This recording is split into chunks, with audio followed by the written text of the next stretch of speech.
ئازیزانی NRT سلااوان لەبێت. فواد معسووم بە 211 دەنگ بووە هەشتمین سەرۆک کۆماری عێراق.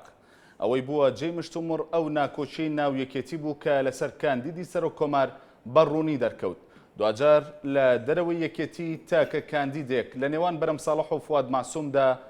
یەکلا کرایەوە. بەڕێزانەمە دەبێتە تەوەری ئەم شەوی دیوی دووەمی هەواڵ بە میوانداری لەتیف نێروی ئەندامی ئەنجومەنی ناوەندی یەکێتی نیشتیمانی کوردستان. کاک لەتیف زۆر بەخێربەی بۆ ستۆدیۆی NRT. بەڕێزان دیارە ئێوەش دەتوانن لە تۆڕی کۆمەڵایەتی فەیسبوک و لە ڕێگەی پێیجی NRTەوە کۆمنتەکانتان بۆ ئێمە بنێرن یاخود پرسیارەکانتان بۆ ئێمە بنووسن.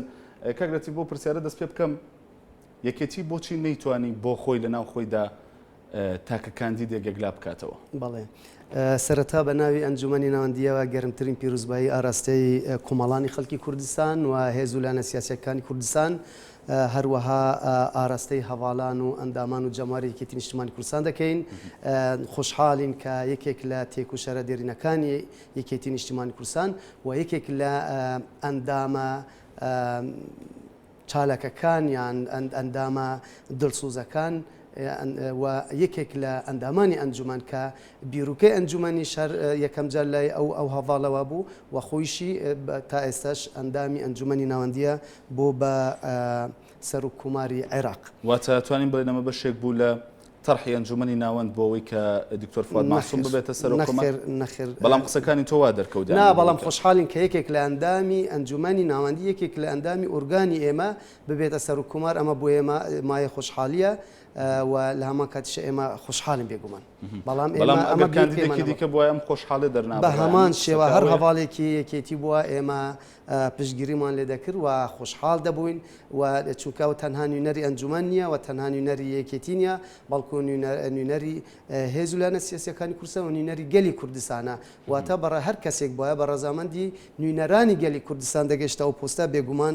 ئێمە خۆشحاڵ دەبووین. باشە، بە ڕەزامەندی نوێنەرانی گەلی کوردستان ئێمە سەر پرسیارەکەی خۆمەڵامیەوە نەیەمەوە بۆچی یەکێتی نەیتوانی بۆ خۆی تاکە کاندیدێک یەکلا بکاتەوە؟ بەڕێی من حزبێک ئەگەر بیر و بچوونی جیاوازی تیانە بێ و ململانەی تیانە بێ سەبارەت بە هەندێک بوار و حەز و تموحێکی ئازادانەی تیانە بێ ئەو حزبە من بەڕێی من حزبێکی تەندروست نییە، حزبێکی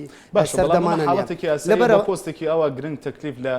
سەرۆکی پەرلەمانی عێراق بکرێ بۆی ماوە درێژ بکرێتەوانێ ماوان ناکە هێشتا ماوەت هێشتا تقریبا 20 ڕۆژی مابوو بۆ ئەوە چونکە لە دوای بەڵام چوارشەمە دەبوو ئەم بابەتەیە یەکلا بکرێتەوە بە تەکلیفی کوردەکان داوا کرا کە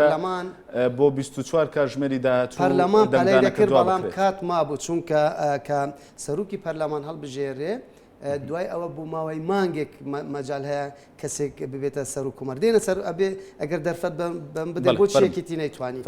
من بەڕێی من ئەمەی یەکێتی ئەمە نیشانەی حیزبێکی زیندووە. ڕاستە لەوانەیە ڕەخنەکان توندن، گلەیەکان توندن و میدیاش زیاتر تەرکیز دەکرێت سەر ئەم بوارە و حیزب و لایەنە سیاسیەکانیش حەقیان بوو چونکە ئەو کەسەی کە دەچێتە بەغدا دەبێتە سەرۆک کۆمار بە نوێنەرەتی هەموو لایەنەکان دەچێت. بەڵام ئەوە یەکێتی ئەوە دەردەخات کە هێزێکی زیندووە کە چەند کەسێک دەرفەت بدرێ بە چەند کەسێک خۆیان کاندید بکەن و لە هەمان کاتیشە ئەو حەقە بەو هەواڵانە بدرێت کە تموحیان هەبێ بچنە ئەو شوێنە. بۆچی نەیتوانی؟ لەبەرەوەی ئەو ئەگەر ئێمە هەرچەندە بەهۆی لەسەر داواکاری خەڵکی کەرکووک و لەسەر داواکاری جەماوەر و ئۆرگانەکان یەکێتی داوایان دەکرد دکتۆر نەجمەدین کەرکووک بەجێنەهێڵێ، بەڵام بەویشەوە کاگەر ئەویش بێتە نامعادل لەبەرەوە ئەم سێ کەس بوون لە خاڵی هاوبەشیان زۆر بووە، سێ سەرکردا، سێ سیاسەتمەدار و لە دەرەوە ژیاون ئەزمون و پەیوەندێکی فراوانیان هەیە لەگەڵ جیهانی دەرەوە و لە هەمان کاتیشە لە عێراق. باشە، سەبارەت بە دکتۆر نەجمەدینی وەکو ئەنجومەنی ناوەند پێتان باش بوو کە کەرکووک جێنەهێڵێ و لەوێ بمێنێتەوەنێ؟ یعنی کە پرس دەکرا ئێمە حەزمان دەکرد لەلایەکەوە سەرۆک کۆمار بێ، بەڵام لەلایەکی دیکەوە حەزمان نەدەکرد لەم بارودۆخەدا هەواڵ دکتۆر نەجمەدین کەرکووک بەجێ بێ. ئێمە دەنگی ئێمەش ئەنجومەنی ناوەندی یەکێتی نیشتیمانی کوردستان وەکو ئۆرگانێکی یەکێتی یەکێتی ینی گەیشتە چ بڕیارێک سەبارەت بە دکتۆر نەجمەدی با بۆی لە کەرکووک بمێنێتەوە یان کاندید بێ بۆ باوەڵامی پرسیارێکی پێشوکە کارزان بۆی بە نیوەچڵی ئەوانە بێ باش سەرم بۆیە ینی یەکێتی نەیتوانی دەتوان بڵێ مەکتەبی سیاسی ئەو مەسلەیەک لای نەکردەوە سێ سەرکردە بوون خاڵی هاوبەشیان زۆر بوو هەرچەندە دواتر دکتۆر نەجمەدین لەسەر داوای جەماواری کەرکووک و داوای خەڵکێکی زۆر کە دکتۆر نەجمەدین کەرکووک بەجێناڵێ لەبەر ئەوە نەبووە کە بڵێن ئەم ینی توانای نەبێ یا نابێ بەڵ دێن ئەم دوو کەسەی تریش بە هەمان شێوە ئەم دوو هەواڵی تر لە دەرەوە پەیوەندێکی فراوانیان هەیە هەردووکیان لە بەغدا ئەزمونێکی حکومرانیان هەبووە لەگەڵ پێکاتە جیاجەکان لەگەڵ تورکمان لەگەڵ عرب لەگەڵ شیعە لەگەڵ سنە لەگەڵ هێز و لایەنە سیاسەکانی کوردستان و هەردوو ئەو دوو هەواڵە لە ناو یەکێتی نیشتیمانی کوردستاندا لە موقعێکی بڕیارداندا بوون لە پلەیەکی باڵادا بوون و لە هەمان کاتیشە ئەمە ئاسان نییە تو لە ناو مەکتەبی سیاسی کە ڕێژیان کەمە بتوانن ئەم مەسەلە یەک لای بکەنەوە وەکو حەزێکیش حەزمان دەکرد هەرسێ هەواڵ ببوونە سەر و کومەر بەڵام هەر دەرفەتەکەەوە بووە کە یەک کەس بچێ ئەمە وای لێ هات کە یەکێتی نەتوانێت کاندیدەکەی ئەم وەزع وای لێ هات کە یەکلای نەکرێتەوە باشە حاڵەتێکی کاگرەتیڤ پێشەوە بچیتە سەر خاڵی دووەم ینی بۆچی یەکێتی ناوێت دان بەوەدا بنێ کە لە ناوخۆی خۆیدا ناکۆچی هەیە بۆچی هەمیشە ینی باز لەوە دەکەن کە ئەمە ئەم بابەتی کە ڕوودەدات مەسەلە ڕاجیاییە ینی بوونی بیرڕای جیاوازە خۆتاوەکو ئێستا بۆ نمونە بە فەرمی هیچ کەسێک لەوانەی کە باز دەکرێن ناکۆچیان هەیە نەهاتوونە مەڕەت بکەنەوانێک کە بەڵێ ناکۆچی نییە لە ناوێکێتی من ئێستاش نوێنەریش حەزبێکی تر لێرە نییە ئەوانەی کە بە مەرکەزیەت لە شەوە کەسێک بچیان سبەی ئەما بێت باشە یەکێتی ئەو مەرکەزیەتە پرس نەکردن و دەرفەت نەدان بە کەسێک ناوێکێتیدا ناکۆچی نییە ئێمە ئەم مەسەلە ئەبێت جیا بکەینەوە لە مەسلەی ناکۆکی ئەبێت جیا بکەن لە ناوێکێتیدا ئەو مەجالە هەیە کە کەسێک تموحا بێ خۆی کاندید بکە ئەمە ئەوەی یانێک خۆ بگەڕێنەوە بۆ مێژوویەکێتی ئەمە ڕوونە کە ڕاجیایی هەیە باشە بینیشتەکان لە گۆشەنیگای جیاوازەوە هەیە ئەمە حاڵەتێکی وازەحە بەڵام لە ناوێکێتیدا ناکۆچی نییە ئێمە قسە لە ناکۆچی نەبوو کە نەیتوانی بۆ نمونە تاکە کاندیدێک بۆ ئەم پۆستەیەک لە من بەڕێی من ڕکابەری تون بوو ینی ڕکابەری لێن لێوان ئەو هەواڵانەدا زۆر تند بوو وەک خاڵی هاوبەشیان زۆر بوو ئەمە وای کرد و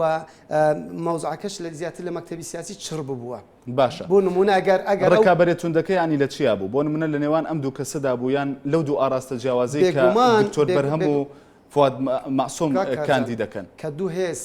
یان دوو گرۆپ دوو ڕێکخرا و دوو کەس خۆیان کاندید دەکەن خەڵکیش دابش دەبێ ینی لاەنە پەیوەندیدارەکان کەسە پەیوەندیدارەکان دەنگدەریش دابش دەبێ بەسەر ئەو حیزبانەدا یان ئەو ڕێکخراوانەدا یان بەسەر ئەو کاندیدانەدا ئەمانە لە مەکتەبی سیاسی کاندید کراون بێگومان لە ناو مەکتەبی سیاسی بیرروبوچوونی جیاواز یان حەزی جیاواز هەبوو ینی هەر بەشێک حەز دەکرد هەواڵێک بچێتە ئەو پۆستە ئەمە بەڕێی مشتێکی تەندروستە لەم حاڵەتەدا دووەم ینی زۆر کەس ئەڵێ یەکێتی نەیتوانی بەڵام لە دیوێکی ترە حیزبولانە سیاسیەکان و سەرۆکاتی هەرێم هەر زووتیان ئەبێ ئەو کەسەی دەچێتە بەغدا دەبێتە سەرۆکی کومار دەبێت لەلایەن نوێنەرانی گەلەوە ئەو مەسەلەی لە یەک لای بکرێتەوە ینی لەلایەکەوە داواکاری حزب لە خولەکانی پێشووتردا کوا بەم جۆرە ئەم جارە داوایان کرد ئەم جارە تەنانەت بۆ نمونە جێگری سەرۆکی پەرلەمان کوا لایەنە کوردەکان ئەوها دەنگدانیان بۆ کردیان ئەو پرسیارێکی جوانە بۆچی ئەمەش ئەوەیە نیزە ڕخنە لەکە ڕخنە لە یەکێتی دەگرن و بەڵام لە بەرامبەریش لە یەکێتیش ئەو ڕخنە هەبووە ینی بۆچی هەند ئەوەی کە پەیوەندی بە یەکێتیەوە هەیە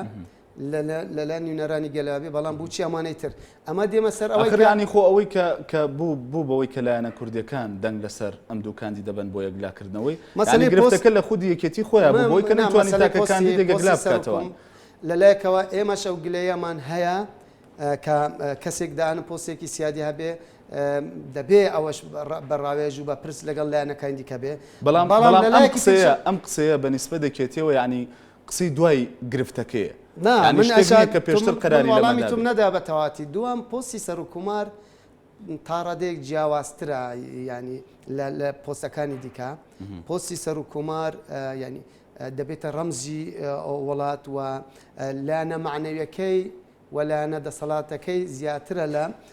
پۆستەکانی دیکە لەبەرەوە لایەنە سیاسەکانیش زیاتر گرنگی بە بەم پۆستەدەوە زیاتر قسە و باس لەسەر ئەم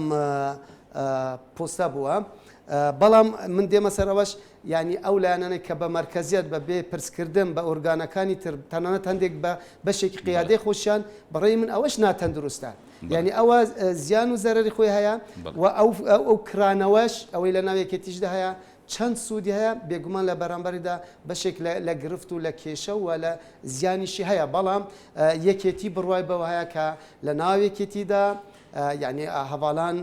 ئازاد بن لە خۆ کاندیدکردن و تموحیان هەبێ بۆ بەدەستێنانی پۆستێک. باشە من دیسانێمەوە سەر و پرسیارە بۆچی لە دوایەوەی کە ئەم ناکۆکیە دروست بوو یاخۆت یەکێتی بۆ خۆی نەیتوانی کاندیدێک یەکلا بکاتەوە بۆ پۆستی سەر و کۆمار بۆچی ئێستا پێتان وایە کە ئەمە ئێوە کردوتانە وەرگرتنی ڕای لایەنەکانی دیکێ یعنی بۆچی ئەستەن فواد معسووم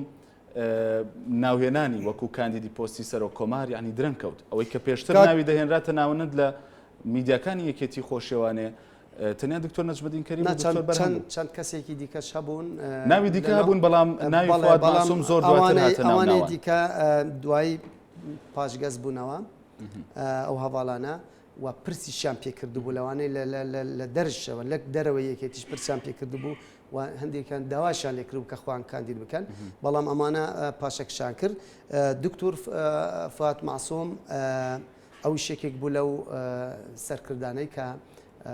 طموحها بۆ خۆی کاندید بکە. باشە تۆ وتەبێژی ئەنجومەنی ناوەندی یەکێتی نیشتیمانی کوردستانیت ڕۆڵی ئەنجومەنی ناوەند پەرلەمانی یەکێتیە وەنیە هەز ناکەن لە بابەتی لەم جۆرەدا وەکو پێویست ڕای ئێوە وەرناگیرێ یان بۆ نمونە ڕای ئێوە چی بوو لە بابەتی یەکلاکردنەوەی پۆستی کاندیدی سەر و کۆماردا؟ ئەکرێ بڵێن ینی بڵێن بۆچی ئەنجومان لەم پرسەدا بێدەنگ بوو ینی لە پرسەکانی دیکەدا لە گۆڕانکاریەکانی دیکەدا لە کێشە و گرفتەکانی دیکەدا ئەنجومان بێدەنگ نەبوو هەمیشە پرۆژەی خۆی هەبوو و پەیامی خۆی هەبوو و ڕێی خۆی هەبوو و هەندێک جار لە ڕێگای میدیاوە ئەو پەیامە بڵاو بووتەوە هەندێک جاریش لە ڕێگای نووسراوێکی فەرمی و نیمچە نهێنی ئاراستەی مەکتەبی سیاسی کراوە. ئەم جارە بەڵێ ئەنجومان بێدەنگ بوو و لەلایەن ئۆرگانەکانی یەکێتی و جەماری یەکێتی هەمیشە ئەو پرسیارە دەکرای و هەندێک جار ئەو ڕخنەی ئاراستەی ئەنجومان دەکرا بۆچی ئەنجومان بێدەنگە و هەندێک جار نوێنەران و بەرپرسانی حیزبولانە سیاسەکانی دیکەی کوردستان دەیان گوت بۆچی ئەم کێشەیە ناچێتە ناو ئەنجومان لەوێوە چارەسەر بکرێت یان چەند خاڵێکە بوو. یەکەم مەکتەبی سیاسی پرسی بە ئەنجومان نەکرد. ئەمە حاڵەتێکی ئاساییە؟ ئەمە با تەواوی کەم خاڵەکان دێنە سەرەوە ئایا ئاسەییانە. دووەم ئەو هەواڵانێک کە خۆیان کاندید کردبوو بەڕەسمی داوایان لە ئەنجومان نەکرد کە پرسەکان لەوێ یەکلای بێتەوە. سێیەم یەکێک لە کاندیدەکان ئەندامی ئەنجومانی ناوەندی بووە بۆیە ئەنجومانی ناوەندی نەیویست خۆی بڵێ ئێمام کێشە چارەسەر دەکەین نەوەکووە لێک بدرێتەوە کە ئەنجومان دەیەوێ لە بەرژەوەندی کەسێکی دیاریکراودا ئەم پرسە یەکلای بکاتەوە. چوارەم زوو حیزبولانە سیاسەکانی کوردستان هاتنە سەرخەت و مەسەلەی یەکلایکردنەوەی ئەم مەسەلە لەلایەن نوێنەرانی گەلەوە هاتەکایەوە. لێک دوو ڕۆژی کوتای ئەم مەوزوعە ینی هەندێک پێشنیازکرا کە لە ئەنجومان بێ ئێمەش لە ناو خۆمانە مشتومڕێکمان کرد ڕاوێژێکمان لە بینی خۆمانە کرد کۆبوونەوەیەکیشمان کرد هیچ گرنگی هەبوو ڕاکەتان ئەم کۆبوونەوە ئێمە وامان پێ باش بوو مادەم پرسەکە چووەتە بۆ ئەوە پێشنیاز کراوەکە لەلایەن نوێنەرانی گەلەوە ئێوە نەتوانێت پێشەوە یانی ببنە خاوەن قەرار و بڕیاریان داوا لە مەکتەبی سیاسی بکەن کە ئێوەش ڕاتان هەبێت لەو بابەتەدا وتم لەبەرم هوکارانە ئێمە بێدان باشە بەس پێت نەوتم کە حاڵەتێکی ئاسایی بۆ یانە ینی ئەوە ئاسایی بۆ ئەوەی کە مەکتەبی سیاسی ناگەڕێتەوە بۆ ئەنجومەنی ناوەند من بەڕێی من ئەگەر ئەو پرسە لە ئەنجومان بواە هەر وەکو ئەوانەی کە لەلانی نەرانی گەلەوە بەدەنگدان ئەنجومان دوو ڕێگا هەڵدا بژار. ڕێگای یەکەم بە وتوێژ و بە دانوستان و بە قەنات پێکردن بە بێ دەنگدان ئەگەر ئەوە سەری نەگرتایە بەستەوەقع دەکەم سەری دەگرت ئەگەر ئەو دوو هەواڵە لە ناو ئەنجومان لە حزۆری 101 کەس ینی ئێمە یان 100 کەس یان نزیکەی 100 کەس ئەو داوایمان لەوان بکردایە لەوە تەوەقع دەکەم ینی ئەو کاتە ئەنجومەنی ناوەند دەیتوانی کاندیدەکەیەک لە تەوەقع دەکەم چارەسەر دەبوو ئەگەر ئەوەش نەبووە بە هەڵبژاردننیش بووایە وەکو ئەوەی کە لە بۆچی نەتان کرد ینی ئیمکانێتی ئەوە نەتوانی کە دەست بخەنە ئەو بابەتەوە ینی بۆ خۆتان داوای بکەن باسی هۆکارەکەت کرد کە بەشێکی لایەنێک بۆ لە دەرەوەی ئەنجومەنی ناوەند ینی بۆ نمونە خۆتان نەبوون ینی بەڵام خۆتان نەتوانی ئەمە بکەن داوا بکەن وتم دەمانتوانی لەبەر ئەو هۆکارانە نەمان کرد ئەو هۆکارانە یەکەم پرسیان بێمە نەکرد دووەم کاندیدەکان خۆیان بەڕسمی داوایان لە ئەنجومەن نەکرد سێیەم یەکێک لە کاندیدەکان ئەندامی ئەنجومەنی ناوەندی و حەزمان نەکرد ببینە تەرەف چوارەم ئەو مەوزوعە پێشنیاز کرا لە پەیوەندی بەوە نەبوو کە ئێوە پێتانوا بێ کێشەکە قوڵترە لەوەی ئەنجومەنی ناوەند بتوانێت چارەسەری بکە نەخێر بەڵێ دەچمە سەر تۆڕی کۆمەڵایەتی فەیسبوک دیارە هاوڵاتیان دەتوانن لە تۆڕی کۆمەڵایەتی فەیسبوک پرسیار و کۆمنتەکانیان بۆ جەنابەت بنێرن بەڵام کاگرێتی بم پێم خۆشە دواتریش خۆت چاوێک بخشێنیتەوە بە کۆمنتەکانە زیاتر لە 180 کۆمنتەکان ینی وانیشانەدەن کە ناڕازیبوونە بەرامبەر بەوەی کە بۆچی فواد ماسووم بۆتە سەرۆکۆمار و لە قەوزدا مەقسەی ئەو هاوڵاتیانەیە کە کۆمنتیان نووسیوە وا دەڵێن کە هیچی پێ ناکرێەوە هیچ چارەسەر ناکات بۆچی ئەمە هەیە یان با ئاوا پرسیارەکەم لێ بکەم کە تۆ ئێوە لە ئەنجومەنی ناوەند تا چەند خوێندنەوەتان هەبوو بۆ ئیشوکاری فواد ماسووم و ئەندام پەرلەمانەکانی پێشووتری یەکێتی لە پەرلەمانی عێراق بۆ ئەوەی کە چیان کردو توانیوانە چی بکەن یان بۆچی ئەم ڕەشبینیە هەیە ئەم ناومێدیە هەیە بەرامبەر بە کاندیدکردنی یاخود سەرکەوتنی فواد ماسووم بۆ سەرۆکۆمار بەڵێ من ڕێزم هەیە بۆ ئەو بەڕێزانە و کە ئەو بچوونان هەیە دکتور فواد ماسووم یەکێکە لە دامەزرێنەرانی یەکێتی و یەکێکە کە نەکات تەنها لە ناو یەکێتی نیشتیمانی کوردستاندا لە درێژایی بزاوی ڕزگاری خوازی گەلی کوردستان هەمیشە لە مەیداندا بووە لە بوارە جیاجەکاندا سەنگەری کوردایەتی چۆڵ نەکردووە و یەکێکە لەو سەرکردانەی کە هەمیشە لە ناو خود یەکێتی نیشتیمانی کوردستانیش ینی پلەیەکی بەرزی هەبووە و یەکێک بوو لەو سەرکردانێک کە بێلایەن بووە لە ناو یەکێتی نیشتیمانی کوردستاندا و من خۆم بەشداری دوو کۆنگرەم کردووە لەو کۆنگرانەکە کێشەیەک ئاڵۆزی بەخۆیە دەبینی ئەمە یەکێک بوو لەو سەرکردانەی بێلایەنە بە بیرروکەیەکی لێزانانە و بە هەڵگری پەیامێکی ئاشتەوەیانە و کەسێک بووە کە بتوانێت کەسەکان لە یەکەوە نزیک بکاتەوە کێشەکان چارەسەر بکە نەک دۆر بخاتەوە و یەک بۆ یەکە لەو کەسانێک کە یەکەم سەرروکی حکوومەتی هەرێمی کوردستان بووە و دکتۆر فواد کە لەو ئەو هەواڵانە یان ئەو بەڕێزانێکەوە ئەڵێن لە بەغدا ئەمە لە وتەی دوای پرۆسی ئازادی عێراق هەمیشە ئەمە سەرروکی لیستی هاوپەیمانی کوردستانی بووە و دەورێکی زۆر باڵێ هەبووە لە داڕشتنی دەستورە و پەیوەندێکی فراوانی هەیە لەگەڵ هێز و لایەنە سیاسەکانی کوردستان و بەڵام لەوانەیە ئەو بەڕێزانە زیاتر متابعی میدیای هەرێمی کوردستان بکەن دکتۆر فادیش زیاتر تەواجدی لە بەغدا بووە کەسێکە بێلایەنە و کەسێکە نزیکە لە هەواڵمام جەلالەوە تەمەنێکی دوور و درێژی هەیە لە خەباتی سیاسیدا و پەیوەندێکی فراوانی هەیە لەگەڵ هێز و لایەنە سیاسەکانی دیکەی کوردستان و نوێنەرانی هێز و لایەنە سیاسەکانی کوردستان دەنگی بە دکتۆر فادەوە تەنها یەکێتی نیشتیمانی کوردستان نەبووە و بێگومان ئەو نوێنەرانەش بەشێکی زوریان قیادین و شارەزای خەبات و تێکوشانی دکتۆر فواد ماسوومن بەڵێ بۆچی ئەم ناڕەزایانە دەبینین تەنانەت لە کەوادری یەکێتی نیشتیمانی کوردستان بۆ خۆی ینی ئەوەی کە من بەرچاوم کەوت ئەمڕۆ لە تۆڕی کۆمەڵایەتی فەیسبوک زۆر بوونەوانی کە ناڕەزایەتیان دەرەبڕی و بە جۆرێک لە جۆرەکان ناڕازی بوون لەوەی کە دکتۆر بەرهەم ئەم پۆستەی بۆ یەکلانە بۆتەوانێ ئەم ناڕەزایی بوونە لە ناکۆچی ئەو دوو جەمسەرەوەی دێت کە باز دەکرێت لە ناو یەکێتی نیشتیمانی کوردستانە بەڕێی من مەسلەی لایەنی حەز ئێستا گەر بەدەستی منیش بووە نەک تەنها دکتۆر فاد و ببێ بە سەرۆکۆمە بەڵکو هەر سێ هەواڵەکە ینی هەرچەنە دکتۆر نەژمەدین لە دەرەوەی بازنەش بە بەڵام حەزم دەکرد هەم دکتور فات هەم دکتور بەرام هەم دکتور نەجمەدین هەرسێکان بێگومان کە ئەم نام قسە دەکەم ینی زۆر هەواڵ زۆر ئەندام زۆر لایەنگری یەکێتی لەوانەیە ینی حەز بکە یەکێک لەو سێ کەسە پۆستی سەر و کوماریان وەربگرتە ئەمە نیشانەی ئەوەیە ئەمە خاڵی هاوبەشێکە لە مجاملە ینی بۆچی ئاسایی نییە وتەبێژی ئەنجومەنی ناوەندی یەکێتی نیشتیمانی کوردستان بەڕاشکاوانە بڵێ کە من پێم باش بوو فلان کاندید لە ناو یەکێتی بۆچی پێ دوایە کە هەرسێکیان شایستە بوون بۆی پسنا ئەو شوێنە ئەزمون و تەجروبە ئەبێ یەکێکیان باشتر بێتری بۆیە ینی دەنگانی ژێت بۆیە مەکتەبی سیاسی نەیتوانی ئەو مەسلەیەک لای بکاتەوە بتم خاڵی هاوبەش لە نێوان ئەو دوو هەواڵە هەبووە واتە بەشێکی مەکتەبی سیاسی حەزیان کردووە ئەم بێ بەشێک ئەو بێ نەگەشتونەتە ئەمە شۆڕ بووتە خوارەوە بوو ناو کادر و جەمواری یەکێتیش لەوانەیە گەر دکتور فعادیش دەرنەچووە ئێستا ئەم ناڕەزەیە دروستە بوو دەیانوت ئەمە یەکێکە لە موسسینی یەکێتی یەکەم سەرروکی حکوومەتی هەرێمی کوردستان بووە کەسێکە ئەزمونێکی دوور و درێژی هە لە خەباتدا کەسێکە نزیکە لە هەواڵمان جەلالەوە و کەسێکە ئەزمونێکی سەرکەوتوانە هە لە بەغا حاڵەتێکی ئاسایی بوو کە لە دەرەوەی